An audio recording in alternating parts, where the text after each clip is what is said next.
درود کا یہ فائدہ بھی ہے کہ طبیعتوں کے اکھڑ پن کو دور کرتا ہے۔ اگر آپ کو یہ پریشانی ہو کہ اولاد اکھڑ مزاج ہے، بات مانتی نہیں ہے، طبیعت میں سختی ہے، تو ان کو بطور وظیفہ درود کی تسبیح دیں۔ آپ ہفتوں اشروں میں دیکھیں کہ ان کی طبیعت میں لطافت آ گئی ہے۔ درود پڑھنے والے کو اللہ ذہانت کی دولت سے بھی مالا مال کرتا ہے۔ درود پڑھنے کا سب سے بڑا فائدہ یہ ہے کہ رسول کریم نے ارشاد فرمایا قیامت کے دن میرے سب سے نیڑے وہ ہوگا جو کثرت کے ساتھ میرے اوپر درود پڑھنے والا ہوگا۔ ایک اور بات بھی عرض کرنا چاہتا ہوں، آج 72-73 فرقے ایک بندے کو کھینچ رہے ہیں اور ہر بندے کے لبوں پر قرآن و حدیث کی بولی ہے۔ عام آدمی پریشان ہو جاتا ہے کہ جاؤں تو کدھر جاؤں۔ ہر بندہ تحقیق کرنے بیٹھ جائے اور ان 72-73 فرقوں میں سچائی پہ کون ہے اس کو تلاش کرنے لگ جائے تو وہ باقی امور زندگی کیسے بجا لائے گا؟ تو کیا سادہ سا نسخہ ہے کہ ہم حق کو پہچانیں۔ 72-73 آدمی ایک بندے کو کھینچ رہے ہوں تو اس کا تو دماغ خراب ہو جاتا ہے۔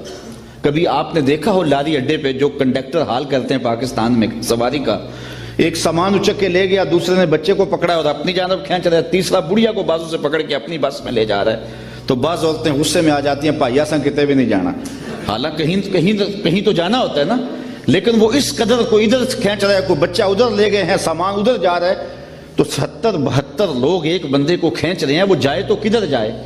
یہ بات امام زین العابدین سے اس زمانے میں کسی نے پوچھی، حضرت جب اتنے فرق و ترک ہو جائیں گے تو میرے لیے کیا پہچان ہے حق کی؟ تو امام زین العابدین نے فرمایا جو اہل السنہ ہوں گے وہی اہل حق ہوں گے۔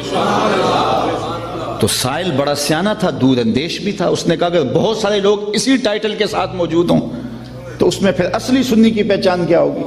تو سنو امام زین العابدین نے کیا فرمایا، فرمانے لگے من علامات اہل سنہ کثرت الصلاۃ علی رسول اللہ، نشانی میں بتا دیتا ہوں کثرت سے حضور پہ درود پڑھنے والے ہوں گے۔ اب کوئی خیر سے ہمیں درودیہ ہونے کا تانا دے، ہمارے لیے یہ تمغہ امتیاز ہے۔ میں کہتا ہوں ہم بارودیے نہیں، ہم درودیے ہیں۔ یہ ہمارے لیے اعزاز ہے، یہ ہمارے لیے افتخار ہے کہ ہم حضور پہ درود پڑھنے والے ہیں۔ تو کثرت سے درود پڑھو تو اس کا فائدہ یہ ہوگا کہ آپ کو حق ہاتھ میں آ جائے گا۔ اچھا ایک آخری بات درود کے حوالے سے اور بھی عرض کروں کہ درود پڑھنے والے کے لہجے میں مٹھاس پیدا ہو جاتی ہے۔ کسی نے اقبال سے یہ راز پوچھا کہ تیرے شعروں میں کھنڈ کہاں سے آئی؟ غالب اقبال سے بڑا شاعر اہل نقد مانتے ہیں، لیکن جو عزت اقبال کو ملی علیہ رحمہ کو وہ غالب کا مقدر نہیں ہو سکی۔ تو کسی نے یہ راز اقبال سے پوچھ لیا کہ تیرے شعروں میں یہ مٹھاس کہاں سے آ گئی؟ تو اس نے کہا کہ میں نے 1.25 کروڑ مرتبہ حضور پہ درود پڑھا تھا، یہ سارا شہد نام محمد کا ہے صلی اللہ علیہ وسلم، میں تنہا کمال سخن کو نہ پہنچا، میرے شعر ہیں اور تاثیر ان کی۔ تو اپنی اولاد کو کثرت سے حضور پہ درود پڑھنا سکھائیں گے تو اس کا لازمی نتیجہ یہ ہوگا کہ ان کے سینے میں حضور کا پیار پیدا ہوگا۔ علامہ اقبال جنہیں حکیم الامت کہا جاتا ہے، حکیم الامت وہ ہوتا ہے جو امت کے مرض کی تشخیص بھی کرے پھر اس کی تدبیر بھی کرے، تو انہوں نے اس امت کے امراض کی تشخیص بھی کی اور اس کا علاج بھی بتایا۔ وہ اپنے ایک مکتوب میں لکھتے ہیں کہ نئی نسل کے سینے میں حضور کا پیار منتقل کرنے کے لیے آپ کو 3 کام کرنے ہوں گے۔ مختصر وقت میں یہ 3 باتیں آپ کے سامنے رکھنی، اور اگر وقت 2 لمحے بچ گیا تو ایک بات اپنی جانب سے اور میری گفتگو اختتام کو پہنچ جائے گی، اور یہ چیزیں ہم صبح سے ہی اس کو اپنے عمل میں لا کر کے اپنی نسل کی تربیت کرنے میں لگ سکتے ہیں۔ تو اقبال کہتے ہیں کہ نئی نسل کے سینے میں حضور کا پیار منتقل کرنے کے لیے 3 کام کرنے ہوں گے۔ سب سے پہلا کام، ان کو کثرت کے ساتھ حضور پہ درود پڑھنا سکھاؤ، چونکہ اس کا لازمی نتیجہ یہ ہے کہ حضور کے درود کے نتیجے میں دلوں میں حضور کا پیار پیدا ہو۔ درود طبیعتوں کو نکھارتا ہے، اور ایک بات بتاؤں، درود شریف طبیعتوں میں تقدس پیدا کرتا ہے۔ اگر کسی کو یہ خوف ہو کہ میری اولاد غلط ہاتھوں میں چلی نہ جائے اور ان کی عصمت کا جوہر کہیں برباد نہ ہو جائے، کہیں ان کی نظر کا تقدس نہ لٹ جائے، تو وہ اپنی اولاد کو کثرت سے حضور پہ درود پڑھنے کی ترغیب دے، اولاد کو پاک دامنی نصیب رہے گی۔ غالب جیسا شخص جو بات کرنے کا ڈھب اور سلیقہ جانتا ہے، اور جس عنوان سے بھی بولے تو غالب غالب دکھائی دیتا ہے۔ یہ مسائل تصوف کے یہ تیرا انداز بیاں غالب، ہم تجھے ولی سمجھتے اگر بادہ خار نہ ہوتا۔ جس عنوان سے بھی آئے، ذکر اس پری وش کا، پھر بیاں اپنا تھا، بن گیا رقیب آخر جو راز داں اپنا تھا۔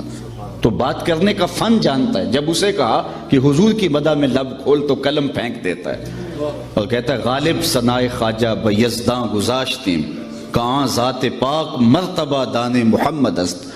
غالب جب میں جانتا نہیں ہوں تو بیان کیسے کروں؟ تو جو جانتا ہے وہی بیان کرنے والا ہے۔ اسی کی ظہوری نالے ساڈا کی بیان ہے، اودیاں تے صفتاں دا نات خاں قرآن ہے، صورتاں سپارے رنگ نبی دے جمال دا، لب کے لے آواں کتوں سونا تیرے نال دا۔ حضرت شاہ ولی اللہ محدث دہلوی لکھتے ہیں آپ کے مادح کی آخری حد عجز ہے۔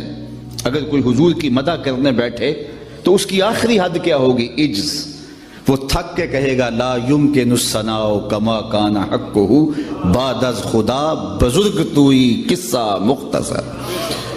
تو حق بھی ادا نہیں ہو سکتا، لیکن یہ سعادتیں سمیٹنے کے لیے ہم حضور کا ذکر کرتے ہیں۔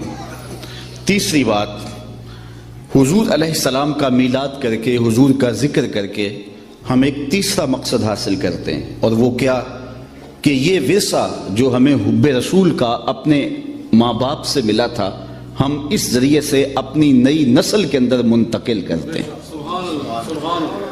ہم نے ہمارے ماں باپ نے ہمیں حضور کا نام دیا تھا۔ اقبال نے کہا تھا نام تو از پدرا موختم، حضور آپ کا نام میں نے اپنے باپ سے سیکھا تھا۔ تو آج ہم حضور کا ادب کرنے والے ہیں، حضور سے محبت کرنے والے ہیں، تو ہمارے ماں باپ نے ہمیں سکھایا۔ اسی لیے امیر ملت علیہ رحمہ فرمایا کرتے تھے جوتے پرانے ہو جاؤ تو نئے خرید لیں، لباس پرانا ہو جائے تو نیا خرید لو، لیکن عقیدہ نیا نہ لینا، عقیدہ پرانا ہی رکھنا۔ نیشا پور کے ایک محدث آخری دم توڑتے لمحوں میں اپنے شاگردوں کو بلا کے کہنے لگے کہ تم سب گواہ بن جاؤ، میں نیشا پور کی بوڑھی عورتوں کے دین پہ مر رہا ہوں، میرا وہی عقیدہ ہے جو نیشا پور کی بوڑھی عورتوں کا عقیدہ ہے۔ تو ہم نے اپنے آباء و اجداد سے دین سیکھا ہے، حضور کا پیار سیکھا ہے، تو یہ ہم نے اپنی نئی نسل کے اندر منتقل کرنا ہے۔ اس کے زود اثر ذرائع کیا ہیں؟ علماء نے اس پر باقاعدہ کتابیں لکھی اور بہت ساری چیزیں بیان فرمائیں کہ یہ وہ ذرائع ہیں جن سے آپ نئی نسل کے سینے میں حضور کا پیار منتقل کر سکتے ہیں۔ دوسری بات، انسان فطرتاً حسن پسند ہے، یہ انسان کی طبع ہے، اس کا انکار نہیں کیا جا سکتا۔ جہاں بھی حسن ہوگا انسان ادھر لڑک جائے گا، وہ کاکل داراز میں ہو، وہ لب و رخسار میں ہو، وہ قامت زیبا میں ہو، وہ نرگسی آنکھوں میں ہو، وہ معصوم بچے کی مسکراہٹ میں ہو۔